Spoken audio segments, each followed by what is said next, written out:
क्योंकि मैं भी पत्रकारिता से रही हूँ तो इतना समझती हूँ कि हमें बहुत सारी चुनौतियों का सामना करना पड़ता है पत्रकारिता जगत में। उपस्थित हमारे तमाम वरिष्ठगणों को मैं जोहार करती हूँ और प्रणाम करती हूँ। यह अत्यंत खुशी की बात है कि आज झारखंड के प्रमुख समाचार पत्र राष्ट्र संवाद अपना रजत जयंती मना रहा है। इस रजत जयंती के शुभ अवसर पर मैं प्रकाशक, संपादक मंडली, संवाददाता एवं तमाम कर्मचारियों को तहे दिल से बधाई देती हूँ, शुभकामनाएं देती हूँ। आज से 25 वर्ष पूर्व जो पत्रकारिता का बीज बोया गया था वह अब वृहद रूप में फैल रहा है और इस दौर में राष्ट्र संवाद में बहुत सी कठिन परिस्थितियों का सामना करते हुए आगे बढ़ा है और बढ़ते रहेगा। पत्रकारिता जो है वो हमारे लोकतांत्रिक समाज का नींव है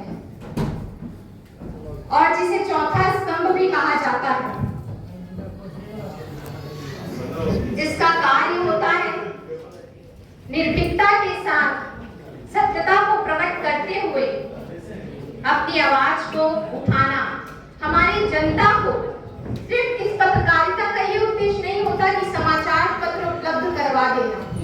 इसका उद्देश्य होता है हमारी जनता को, हमारे लोगों को, हमारे नागरिकों को उनके कर्तव्यों, उनके अधिकार के प्रति जागरूक करना और उनका मार्गदर्शन करना। और मुझे बेहद हर्ष हो रहा है कि राष्ट्र संवाद जो है वो बहुत तेज गति से बढ़ रहा है और पत्रकारिता की जीवंत मूल्यों को समझते हुए अपनी महत्वपूर्ण भूमिका निभा रहा है इस राज्य के मुद्दों को जनता के समक्ष रखने में, जगत में। इन चुनौतियों का सामना करते हुए अगर कोई पत्रकार खड़ा हो गया तो बहुत बड़ी बात है।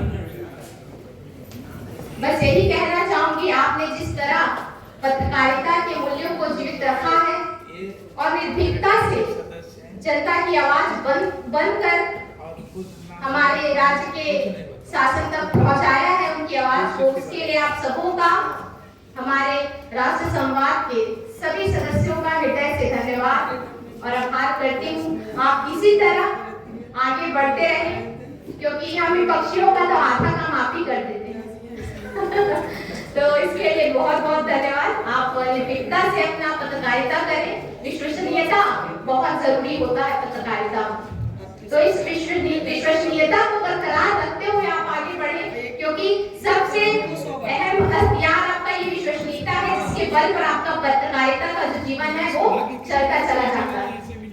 तो आपको सबों को पुनः मैं हृदय से आभार करती हूँ, धन्यवाद करती हूँ और बधाई देती हूँ कि आप पत्रकारिता जगत में और ऊंचे आयाम को प्राप्त करें।